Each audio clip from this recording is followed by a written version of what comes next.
Welcome into episode 25. This is where everything ends. This is most likely the last episode this playlist sees. Unless I go searching Monster Arena content, we will face the last reasonable challenges this game has to offer for us. But we're nearing Omega Weapon now. But first, I go left for the chest first. There's 2 platforms, that means 2 battles on our way there. Firstly, Varuna again. We've captured it on the last episode, but this time I wanted to showcase one interesting thing. After the Emblem of Fate move, which makes Yuji's fall animation play out, if she rises back on her feet again, meaning she has enough HP to do that, if you do an action after that, she will do the next action starting with the animation where she has to stand up before the move. It's the same as her very low HP idle get up. A little glitch there, but yeah, Varuna smokes itself with the water get there. I continued into the next platform. And this one held a Wraith ×2 and a chest. Now Wraith, if you remember, we captured it inside Sin. It was alone that time, so let's see if Ctrl+C, Ctrl+V makes this battle any different. I get the speed up, and now I don't have to worry about capturing Wraith.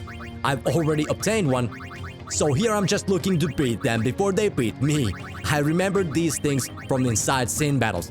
They are immune to death. Their first action is Doom, and they cast Black Magic. And they've got 22,222 HP. So Reflect goes on. Then I search for Doom myself. Candle of Life. This battle comes down to whoever's Doom expires first loses the argument. The Doom is going to leave Wraith with 3 turns to figure something out. And their first turn is always the Doom.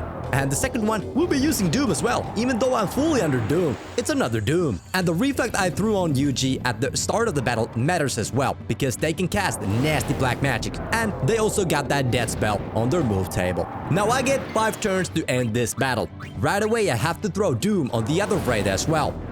Now everyone's got a Doom on them. This battlefield just turns into shared expiration date. Then I go for the chest loot, netting me Turbo Ether. This chest, as far as I'm aware, cannot turn into a Mimic Fiend. Just pure loot. Ball back on the other side, this is why Reflect was put on. Death spell bouncing back and doing nothing. And of course the other Wraith goes for the same move. Ghost be like, this battle is still going? And now a little interesting strat. I throw Chocobo Wing for the Wraith. Something that you'll never use normally, but this one's purely the fastest one dies first. And the Ghost is called in again. The Doom timers show that I got the lead in the battle. Now I could have thrown Slow on Yuji and peaced out on the fight, but I didn't need that. The guard did the trick here. Now what's my reward for 2 platform battles? This chest holds a friend spear. Looking for friends in the loneliest challenge run imaginable. Then it was time to head right and start descending towards Omega Weapon battle by battle. Firstly here, Defender Z. But here, it's a duo. Again, we saw this Machina in the Xanagan Dome alone. And I remember the flow of the battle pretty well. Equip Protect, swap Innovate and Counter, 2 times HP, and you want to guard all their turns since Haymaker move is unavoidable and hits for a lot. You can see that the battle starts this way, but I almost forgot about the 2 times HP thing. Already started pushing damage in with the Shadow Gems. One thing here, that if they start with Haymakers, no planning or strat overcomes that opener. That's just a reset. Luckily, at the beginning of this battle, they chose the normal attack. But the second one on its second turn decides to use the Haymaker. 1164. Through that Protect and Guard, another one of those. And that's why 2 times HP is coming online. But with my 50% HP boost Soldier's Charge, I was able to survive 1 Haymaker without that 2 times HP. I Mega Potion Yuji first and then look for regen. I was hoping that regen could save me a couple of turns in the long run. Auto Potion is also a solid strat here. Now after another wave of normal attacks, I get a decent amount of turns to damage them. Defender Z's are kinda slow. But every time on my last turn, I gotta make sure to put that guard up in case a Haymaker gets queued up. Those Quad Knives will add up fast, but they got a lot of HP. Now I get my guard up on my last turn, and now that third Shadow Gem dropped them under 50% HP, and that's when Blast Punch gets involved in the battle. It halves the current HP of a character and delays me The blast punch, it's not trying to kill me, it's trying to make sure the next move does. It's more than a haymaker guarded if I'm at full HP. Now I get little carried away. I don't have max HP going into the next wave. Guard up again for their turns and blast punch drops me into dangerous HP. The regen adds 100 and that's what I need. And haymaker gets queued up, leaving me at 64 HP. 64 HP, that's not surviving, that's being allowed to continue. That survived barely, I throw in Mega Potion. I thought I had more turns after, but nope, it's their turn again. That delay effect from that blast punch almost ends the battle. Luckily though, the other C goes for a normal attack. One Machina understood the assignment, the other didn't. CTP much healthier now the blast punch was not being used. I want quickly to end this duo now. Supreme Gem flies out. These sets are uncapturable into my power point grade. To be honest, they've earned their freedom. And a victory screen rolls in, except Yuji is crouched so low from near death. She's not even on the screen. Still alive though, just out of the view. Then I run into the next platform fight. Double Demonolith. Just like inside Sin, this encounter is solved almost entirely in the equipment menu. First, evade encounter comes in. Unfortunately, I did get ambushed here, but with that gear swap, it doesn't even matter. The evade encounter will take care of their normal attacks completely. Then, Stoneproof armor. Now Stone Breath is a non-issue too. Petrify? Not today. Almost forgot to haste Yuji there, so that goes up immediately. Speed online, control restored. After their normal attacks, it's time to feed them Shadow Gems. Now the first couple rolls will be max damage. Now Demonolith, after being targeted 3 times, will use the Stone Breath. Which I definitely do here with my Shadow Gems. But like I said, I got that Stoneproof armor on to fully take care of that. And yeah, they got 45,000 HP, so the first couple of Shadow Gems will max roll. Breath move comes out, but this infamous attack really isn't scary anymore.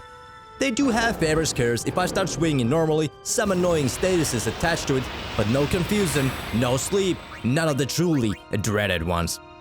So this encounter is manageable. I already captured Demonolith back inside Sin, so there's no crate goal here. One thing I forgot to utilize here was the slow. Yep, you can slow Demonolith. I also forgot that inside Sin. So many fiends in this game, you can't remember all of the strats. Now the Shadow Gem's damage is really dropping off, so a Shining Gem closes the case. And yeah, Omega Rune's recycling Sin's assets here. Same stone faces, different lighting, same result. Couple interesting things you can also do to these guys is you can inflict silence to avoid Favors Curse casting, darkness to make them whiff if you don't have evade encounters, and you can even power break them, so if they ever land a hit, the damage will be halved. Next platform, still remember these? Geminis. 2 of them. Now this is one of those fights that looks intimidating until you remember the combo. First, sleep across the lineup. Both down. Then Poison Fang, and the 7,200 ticks begin. Poison the other one, and just like that, the battle is functionally over. And I can even give them haste if I want. Like I did against the Freights, I can use that here as well.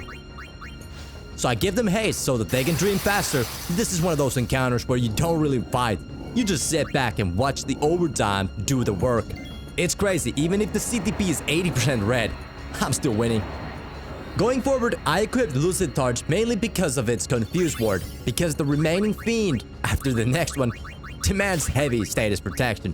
And I did mention this in one of the quizzes, I should have picked up the gear in Mount Gagset after obtaining the airship that had Berserk Ward and Confuse Ward combined in one armor. But now the warm-ups are over, from the tallest Fiends to the smallest. It's finally time! Master Tonberry, this little menace. I wanted this battle to be close combat and personal, so I let the Master Tonberry come to me. Waddle closer. Step by step, I can let Master Tonberry waddle 4 times. Then it will unlock the normal attack. And let's see if we ever see that move. Knife ready, just where I like it. And when Master Tonberry gets close enough, surprise! Dream Powder. All standard Tonberries except the Monster Arena variant are susceptible to sleep. The Cavern of the Stolen Fate one was, this one is too, and once it's asleep, It's Shadow Gem season. Master Tonberry has 48,000 HP. Not small at all, and here's one of the key mechanics against Master Tonberry. I did put it to sleep, but up close, if it would not be, Master Tonberry would not even counter with Karma. Karma only triggers when you attack from distance, and Karma deals to 10 times the number of fiends the character has defeated on the journey, which in this one would be catastrophic. Instead, up close, it uses its normal attack. Here I also check if armor breaks works on it. It's immune, of course. But my normal attacks are strong enough that capture shouldn't be a problem. The next Shadow Gem rolls 3,837. Only a couple more items and we'll be ready to back Master Tonberry up. It's getting low on HP, so Poison Fang follows. Clean 2,000 damage. And here's one thing that quickly becomes familiar to you if you ever do a challenge run similar to this.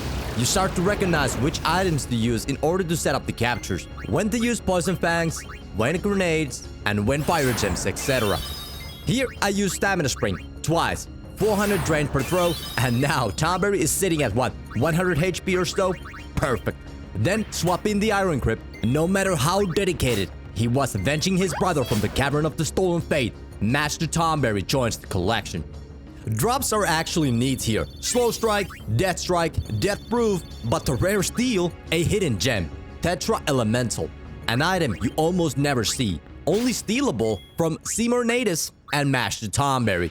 Fully heals the party, casts Null All. That's a very niche, very rare utility. A strat almost nobody pulls out, but it's there, hidden in the hands of a tiny green Executioner.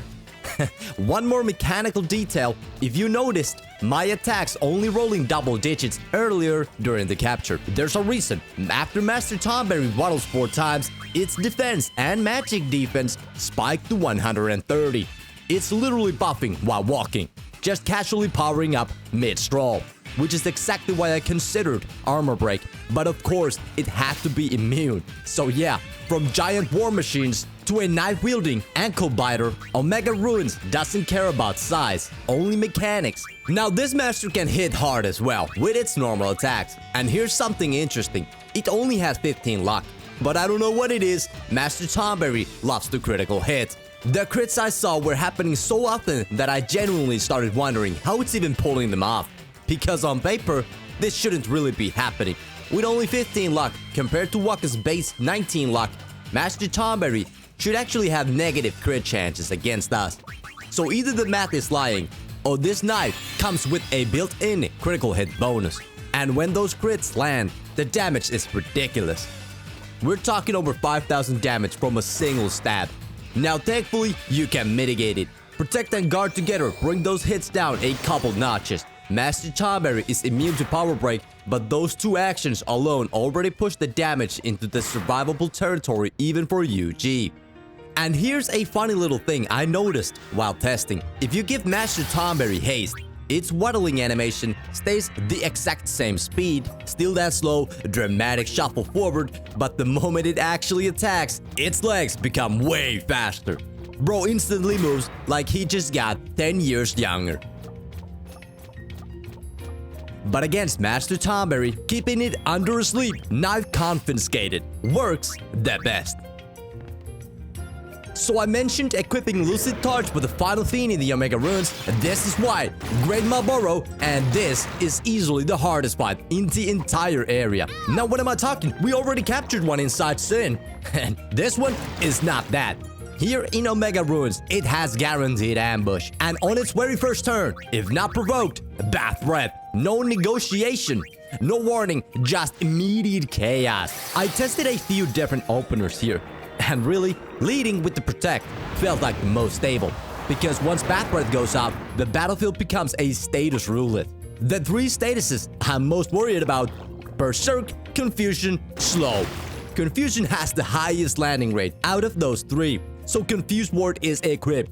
Slow and Berserk, I'm leaning into RNG a little bit, not ideal, and I'll say it again, I should have purchased Confusion Ward and Berserk Ward combined in one armor from Mount Gagasets. Post airship, upgraded, Rancho shop. Now I did say leading with the protect on my first turn felt like the best option, but I did try other starters as well. Here I throw haste firstly. The idea being if slow doesn't land, at least I get turns to fight back. It's risky, and looking back, protect would have been safer opener, because here slow lands. Luckily, no confusion, no berserk.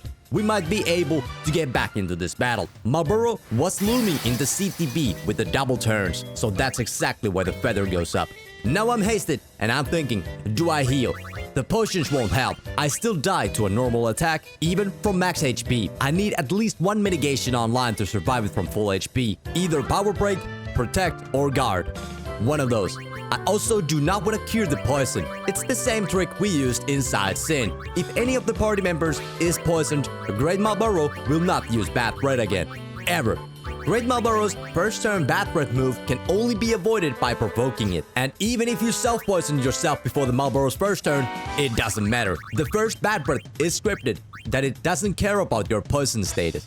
But what am I going to do here? I need to keep the poison, and I'm probably going to die to Malboro's normal attack. I throw in protect. There is one thing that I should have done, and only the masters of the game would have done it. Me, not a master. I really thought I was left with one option, to pray for an evade, which praise be to Yevon happened, and I finally get my triple turns, so the 2x HP comes online immediately. And here's where I claim my newbie trophy. Poison scales of my max HP, and it ticked me into 1 HP. I definitely didn't think that fully through. But that's going to be easy fix. Mega Potion. Now that 515 tick definitely hurts, but I feel so much comfortable in this fight with that extra HP. And to play around the poison a little, I'm going to throw in Healing Spring for that region. Now region is offsetting the poison damage. Of course, not fully, but every bit helps in this battle. Next attack, and it's a miss again. It really feels like I just needed a luck to get a momentum started. But after dozens of attempts against Great Malboro here, I definitely earned my couple of eights. Now, Shell goes up next. Malboro does have magic-based moves like Gastric Juice and Full Auto. I'm preparing for everything. Now I start leaning into Soul Spring, something I also did inside Sin, progressing the fight while healing Yuji in the same motion. And here on my third turn, I didn't need to guard. I should have just kept the Soul Spring pressure up. But hey, miss again. That's 3. Making me wonder a little, is Lulu's base evasion actually cooking in Omega Runes?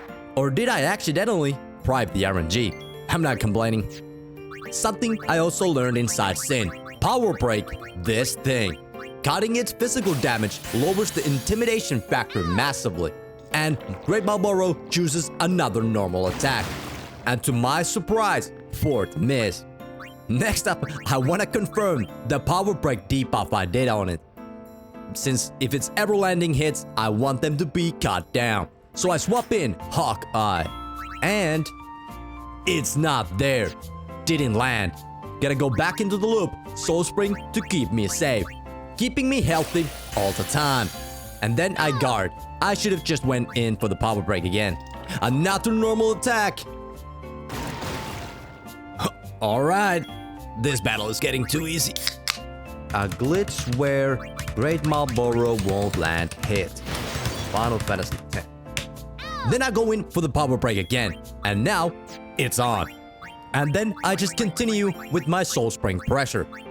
Great Malboro is the most complicated enemy here, and some of you may notice that I'm missing a few things in this encounter. We'll get to them soon when I remember them. But now, Great Malboro's another attack.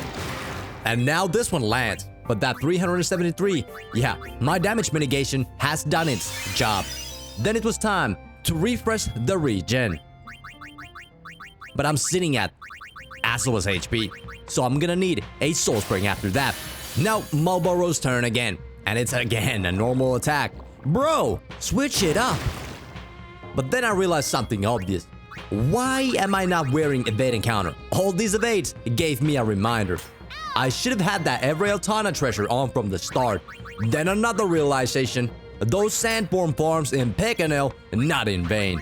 Some montage comes on. Status protection no longer needed. We're past that phase. I still guard Malboro's turns. And it just looks like Malboro is just incapable of switching it up. Another normal attack, but this time we're counter-attacking that. and evading it 100% of the time. With all the prepping I've done, the mental stack drops a little. And I remember, yeah, Shadow Gems! I forgot you can Shadow Gem this thing! We're starting to speedrun this one now.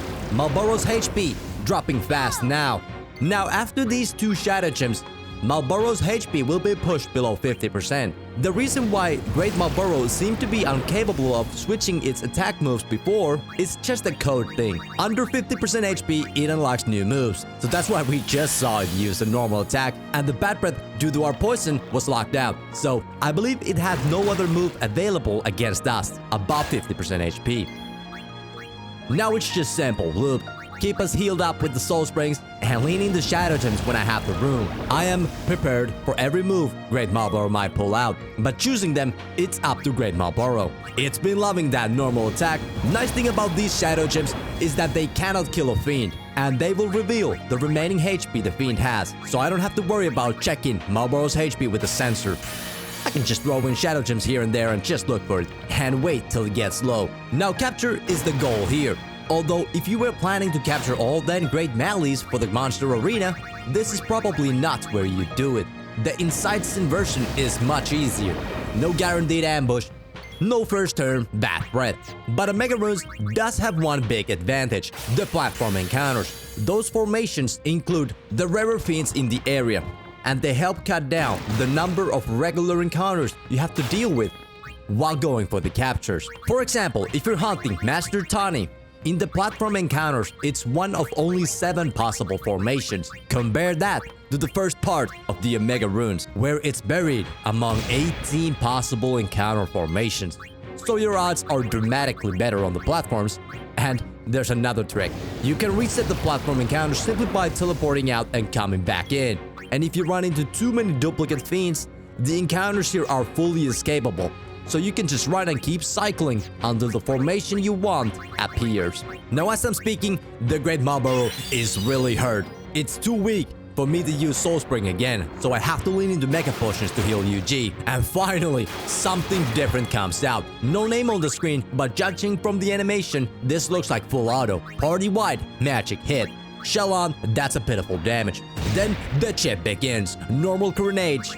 One noteworthy detail, you saw there that the poison ticked me below 50% HP, and the auto potion won't trigger there. And I can't justify hitting Mally with another Soul Spring, so Mega Potion it is. Of course, Soul Spring is not the only heal and deal item in the game. I can use Stamina Springs to still hurt it and heal UG. Learn to share your health, Mally. Another full auto Qs, and it's just not a problem anymore. And the Shaman Charge auto potion kicks in as well. One thing that I probably should mention for the audience is another way to avoid Great Malboro's first turn Bad Breath is to summon an Aeon. And I've heard Valifor with the Sonic Wings is pretty good strategy. For me, Shadow Gem check, 266 HP left, now I play it safe. And I throw in Regen. But I don't feel comfortable with the current HP just yet. So I go into the items and throw another Mega Potion up. I want clean finishing setup, but here's where the capture plan slips. Malboro either has 266 or 67 HP left. And as soon as I heard that bye-bye, oh, Blizzard. Malboro drops. I should have removed the tit for tat, but it doesn't matter. I've already captured one earlier. This was about proving the point and beating Omega Rune's hardest fiend. Clean. Here we also never saw much, but with the setup online. Protect Shell, double HP, reach and power break, confuse for poison lock, evading and around a potion. It's not stylish, but it's effective. Hey Jack, what did you guys use against Great Malboro during your pilgrimage? We just threw the doom on it, waited 5 turns and won. You're telling me now? But that covers all of the fiends here in Omega Runes. Yes, there's an Adamant Toys I really didn't bother showcasing, already dealt with that earlier, and now it was time to find out, do I even have a fraction of a chance against Omega Weapon, the real boss here? So the Vanguard on, Soldiers Charge for that 50% HP boost, deep breath. It seems we rate his personal attention now. Omega Weapon, not 10,000, not 100,000, 1 million HP in the HD version of Final Fantasy X, immune to everything we've relied on against Ultima Weapon. No silence cheese, no easy shutdowns. But we don't close this challenge without giving it a shot. So I open up with haste. It's so ridiculous that I'm even trying Robot Swap to test for that, hoping to dodge its normal attacks and answer back. And I start setting up like I could win. Shell up for the massive magic-based blows. First turn from Omega, core energy. 2,562, one shot. Not enough time to prep against that. Without shell, that's 5,000 damage. And here's the problem. My first strike turn becomes haste, equipment swap, and one item. Whether that third action is shell or 2 times HP does not matter. If Omega Weapon opens with core energy, you die. There is no surviving that opener. But what if it's a normal attack? Well, you die. Evade and counter ability completely irrelevant. And this is where the difficulty spikes into Dark Aeon territory. I even tried pushing damage on my third action to see if I could trigger something else that I could barely survive. But no. And even if I could, Ultima and the Nova move from Omega Weapon make sure that anyone doing challenge runs gets packed the up. And on top of everything, I'll be honest, Omega Weapon's behavior is confusing. I really don't even want to go into it too deep. It looks like the battle is in different stages, kinda how you descended into this whole boss battle with the platforms. In stage 1, it can use X and Y move and maybe mix Z in as well, and in stage 2, it uses A, B, and maybe C. And yeah, like I mentioned, the evade and counter. Let's see, normal attack, 7,763 damage. No dodge, no counter, just deleted. Message received though. This boss doesn't care about your setup. Doesn't care about your prep, doesn't care about your mechanics. Omega Weapon isn't a puzzle to solve, it's a wall.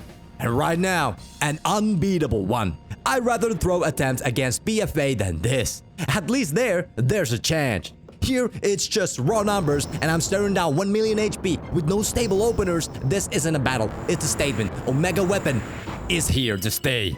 But before wrapping up Omega Runes, I didn't really talk about the treasure chests here. And that's mostly because they're kind of annoying. Getting all the loot from the chest rooms is something like 1 in 240 chance. The idea is simple though, you open every chest in the room. But if any of them turns into a mimic, the remaining chests on that room disappear. And the main prize with it. The main prize of course being the 99 warp spears. But yeah, any mimic from any of these chests and you have to start the whole thing over again. And to reset them, getting out of the Omega Runes and coming back is not enough. To reset the puzzle properly, you need to reload your save file and try again. That's the too long didn't read of this system. And there's probably a little bit more nuances to it. But honestly, the rewards aren't that exciting, especially for this challenge. So I'm not going to grind it out. Still, for the reference, this is the loot pool from the chest minigame. Level 4 key spear, defending bracer, turnover, 2 level 3 key spears, defending armlet, 2 friend spears, another level 4 key spear, phantom ring, cactur wizard, warmonger, 2 teleport spears, and of course the jackpot, if you finish it, 99 warp spears. As for the gear itself, there's surprisingly little solid info online about the exact abilities these pieces will roll.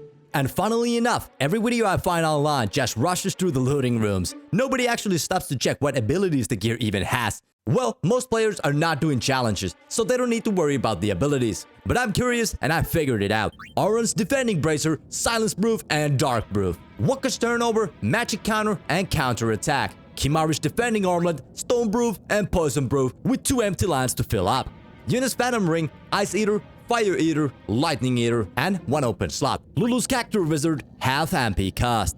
Lastly, Riku's warmonger, double AP, and double overdrive. Something for everyone, except Titus. I gave this minigame a few attempts, but I never landed the jackpot. Usually couple chests already led into Mimic, ruining it. These minigames. Oh, one more thing before we leave Omega Runes. Earlier I mentioned the Master Kyriel's deadly spell pool. And there's a funny interaction with its confusion spell. If I equip Reflect and the Kyriel casts Confuse on UG, it bounces right back. And these Apex Predators, they're actually vulnerable to their own medicine. So I set things up, put the whole lineup to sleep, Haste and Reflect on UG, Wake Up the Master Popcat. While it's about 50% HP, it sticks with the basic spells, but once it drops below that threshold, it unlocks the Confuse and Blaster. And right on cue, it confuses itself. Now let's see how it handles that. First move, Blaster. Right into its teammate on the left. Perfect. Let's let it keep going. Another Blaster follows, and it nukes itself right out of the fight, and leaves the Floating Death flabbergasted. And staying on the confusion theme for a moment, in the previous episode I wondered, what happens if you reflect Ultima Weapon's Confuse spell back at it? Can you basically gaslight Ultima Weapon? Well, I tested that here with the full band. And the answer is no, it's immune, which is a bit of a shame honestly. I was really hoping they'd leave that strategy open, because Ultima Weapon is clearly meant to be a warm-up boss building up to their real threat, Omega Weapon. So letting players bounce Confuse back at it would have been a fun little reward.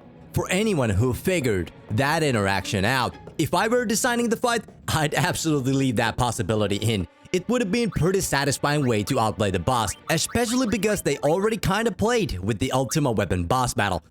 Take it. Leave us alone, okay? By leaving Bribe on the table, and that's definitely intentional. Bro is gliding out. You can farm some pendulums from it. I gave it 2 million Jill. Still no max amount of pendulums. Greedy, huh? Compare that to another boss you can pay to win, Lord Ochu. Ochu will be satisfied with only 100,000 gil. The Crusaders should have just opened a Kilika GoFundMe and bribed Lord Ochu to leave. Problem solved.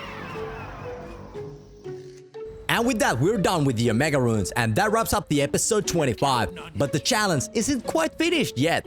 There will be one final episode, the episode 26, a proper challenge closure, because this run has been such a remarkable journey. It deserves a little "what happened" breakdown at the end. And for those who still remember, we still have one last thing to defeat, Geo's Gano, and I'll see you in the Botch Temple in the final episode. And as this last fiend stands between us and the end, I can't help but think of a certain song. From 1,000 fiends to one remaining, they'll run to you, even though I can see it. And speaking of reaching you, subscribe to the channel now. The 1,000 fiends from Botch to Omega, I'll bring them home inside a crate, and no fiend will flee. And the crab ball lets the first one be free.